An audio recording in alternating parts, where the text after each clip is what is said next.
We've seen an increasing push across the industry to localize aid efforts, and RTI, working with USAID, are really looking to bring in more local organizations and local expertise whenever possible. How do you see this push impacting the career opportunities and jobs available for international candidates? You're right. We definitely see an increase in the reliance on local staff to implement, and I think that that's a good thing. That having been said, there are still certain positions or certain circumstances where we have to look outside of the labor pool in a country and staff it with someone from another country, a U.S. assignee, someone from a third country. Those are fewer and fewer as we go forward. I think it's important to keep in mind where we do have those technical experts or we do have those project leaders in long-term overseas positions, there's an increasing prevalence that their responsibilities as well as their skills and knowledge be transferred to local counterparts.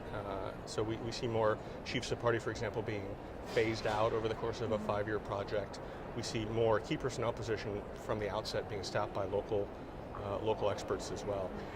I think one thing to keep in mind is this creates an opportunity for US-based staff to market their skills in knowledge transfer.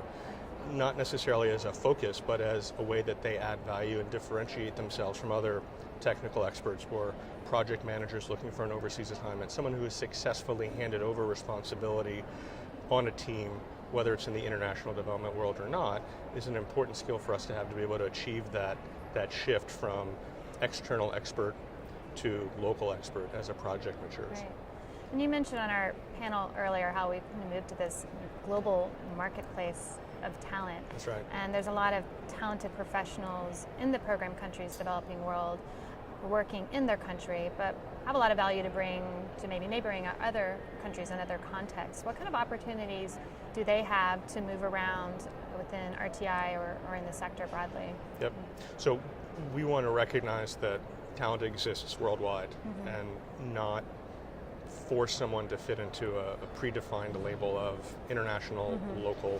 We want to be able to capitalize on talent that may exist in Kenya for the work we do in Uganda.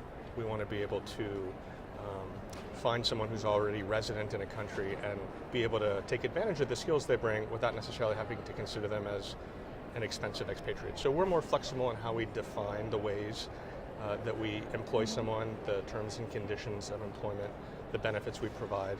We want to recognize, however, that where you have an expert in a country and you're moving them to another country, that comes at a cost. If you pick someone up from Nairobi and you put them in Kampala, they have costs that they didn't have when they were in Nairobi, and we've found a way to recognize that and accommodate some of those costs. And I think USAID and our other clients have been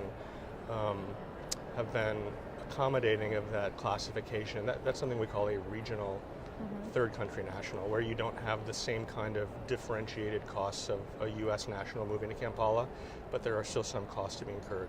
It's that kind of flexibility in how we define our employees and how we treat them that allows us to identify talent and put it where it's needed most, and both attract and retain them from a compensation and benefits standpoint in a way that's as sustainable as possible, but also as cost conscious as possible.